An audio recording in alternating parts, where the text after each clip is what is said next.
Okay, guys, here we go.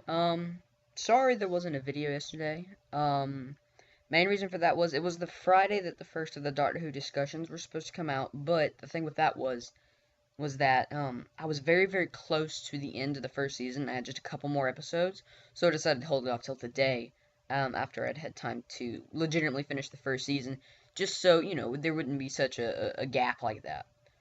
Um, and also I was really busy, so that's why there wasn't a Penumbra one anyway, either. So I'm just gonna start from the beginning with the first episode, An Unearthly Child. It was interesting to me. It's really hard to find. You cannot find them on YouTube. They're not on Netflix. They're not anywhere else. They're difficult to find. I'll leave a link in the description to the website that I watch them on. I promise you, it's a safe website.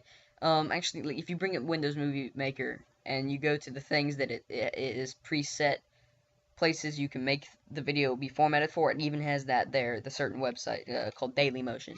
I watch it on there. I've watched them all on there, all of season one, except for a couple episodes that actually were on Netflix. So I watched them on the TV, just so I would have it changed, not have to stare at the computer. But anyway, An Unearthly Child. It was very interesting to see such characters as the school teachers with Ian Chesterton and Barbara Wright, and the young Susan Foreman. And being someone who already knows what Doctor Who is, coming from so much further in the future, I kind of know what it is. I haven't gotten to the newer episodes. I've seen bits and pieces of them, but all the sort of mysterious stuff they were like, oh, isn't her grandfather a doctor? I immediately knew that she was the granddaughter of the Doctor. Just because I know who the Doctor is. But An Unearthly Child was a very interesting episode because I like to sit there and think about it from the point of view of somebody from back in 1963, where it must have just been amazing when they just stepped into that little police box and it came out in this big ginormous sort of machine with all these different rooms and stuff, and it was amazing. And then they took off. The first place they went to was the prehistoric times, and that was kind of boring for me. It kind of let me see who the Doctor was. I got to see this Ian Chesterton guy. He's a science teacher. Nothing truly special about him in the first episodes, but then he sort of takes on this sort of Indiana Jones um Dr. Jones thing, where he's a teacher and he's pretty normal to his students, and then he goes out and he's like sort of this heroic guy. I mean, the first Doctor, he wasn't even really the main character in his series. The series mainly focused on Ian Chesterton as sort of your heroic character because he was younger than the Doctor being in his 50s or 60s, and he was clever and he was strong and he was cool and all that. And then there was Barbara, who was smart. She's the history teacher. She kind of was just play. Her and Susan played the damsel in distress for the most part, which was okay. That was kind of basic for back then. And but it was interesting. They went to the prehistoric times. Some stuff happened. They had to help them make fire in order to get back to their ship, and they eventually escaped to the ship, took off, and then they landed on a planet. Um, and it was pretty normal to them. And then they got out looking around, and everything was petrified and stuff. They were in a petrified jungle. Everything was alive, but it was dead. And then they found a city. The Doctor, posing some sort of trick, wanting to go to this city, snuck off, pretending that the TARDIS was broken. And they got to the city, and it wasn't long before they were found, captured, and completely terrified of the Daleks that still resided underground in the city as mutations inside of robotic bodysuits. Which makes them, to be honest, I think the Daleks are probably one of the most known and, in my opinion, my favorite enemy in Doctor Who. And they were very, very useful back in the day, as they were one of the main enemies he fought. He fought Cybermen, sometime in the third season, I believe, which I haven't got to yet. But it made it very interesting, these Daleks, because they were so simple. They were just so simple in design, in machinery. There was nothing truly technical going on. They were little things somebody would crawl inside of, walk around in it, and then there was somebody speaking into a microphone with, some sort of voice modulator to make them sound like Daleks. But they were able to make them quite creepy, and they were also quite simple. Anyway, eventually Susan got in contact with the Foul people, which are the Daleks' enemies, and they sort of staged a coup, and they got everybody out, they got it back to the TARDIS, they took off, and, where did they go after the Daleks? Probably back to some point in history. I believe after that they went to, and I might be slightly wrong about this, hang on one second, I'm gonna keep talking, but I am gonna pull up the episode list, just so I know what I'm talking about. I think they went to Marco Polo after that, but I'm about to see. But the Thals, they were rather humanoid, even though the Daleks expected them to be quite scary and mutants as the Daleks were. But they weren't. They were normal human people, but they were starving to death. So the Daleks said that they were going to help the Thal. Of course, this was just a big setup for the Daleks to try and exterminate all of the Thal. It, of course, didn't work. The Thals escaped, Ian escaped, they all escaped, and after a little bit of a fight, as I said, they escaped, and the Doctor went to the TARDIS. And then there was one episode, it was only a two-parter, called The Edge of Destruction. It was basically some weird stuff started happening with the TARDIS after the TARDIS shook and everybody kind of lost their memory. I never understood the episode very much, but from what I could tell, it was something about the TARDIS, the power of the TARDIS basically mess with one. And then there was the Marco Polo episodes. These don't even exist in film form anymore.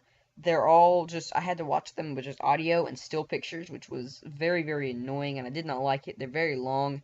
Long story short, they got stuck with Marco Polo. Marco Polo wanted to get back to Venice, but Kublai Khan wouldn't let him go back to Venice.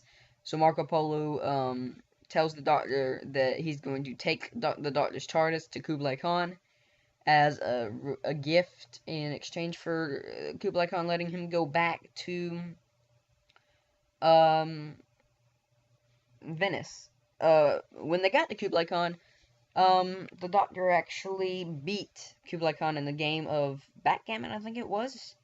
And the reward terms were that Kublai Khan would give the Doctor his TARDIS back, making it a rather uneventful end to such a long series of episodes that don't even exist anymore.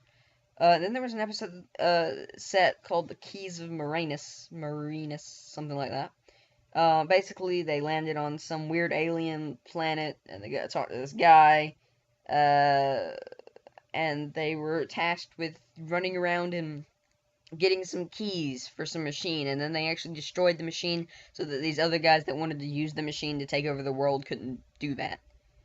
Then they got back on the TARDIS after that, and they got to the Aztec times. In these episodes with the Aztecs, you really get to see the Doctor's sort of more of a wanderer than any of the other ones, because Barbara is very, very angry with the Aztecs because because she wants to stop them doing public sacrifices. And the Doctor tells her that she can't change history. She can't. He tells her he's tried, which I think may have something to do with the Time War on Gallifrey. I think that at some point and I haven't got that far, I think at some point he's went back in time and tried to stop that. But anyway, then you get to some episodes called The Sensorites.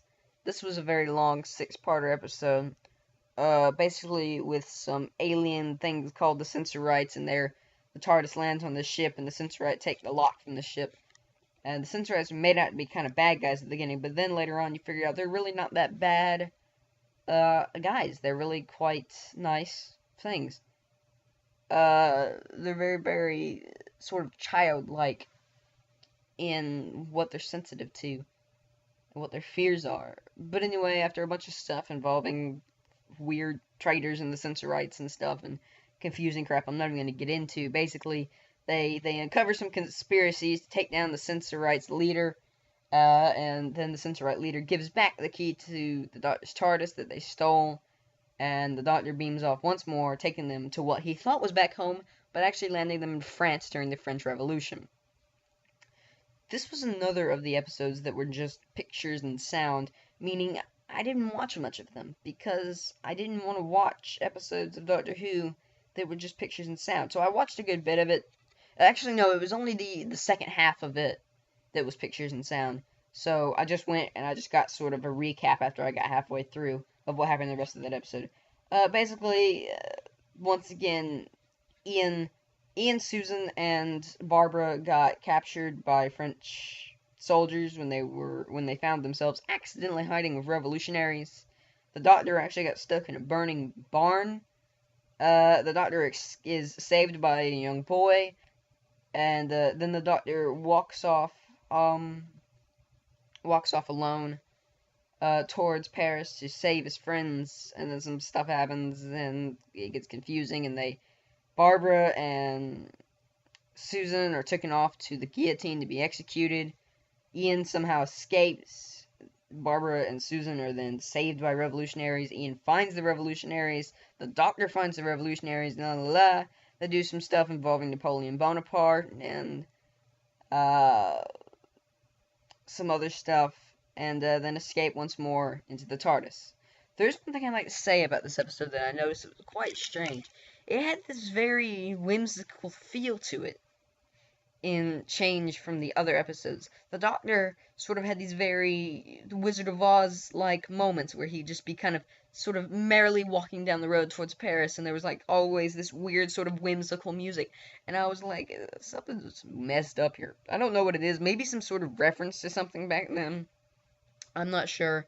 Maybe somebody can confirm that for me. By the way, if you're watching my videos from now on, just leave a little comment in the description, just so I actually know if anybody's watching my videos, because I have noticed that one of them has like 6 views, but I don't know if I know I've watched them, just to make sure they're fine, and I know somebody else that watches them, because I tell them about them, and they watch them, because they like to hear them. So I'm not sure if that's just me and them making those 6 views.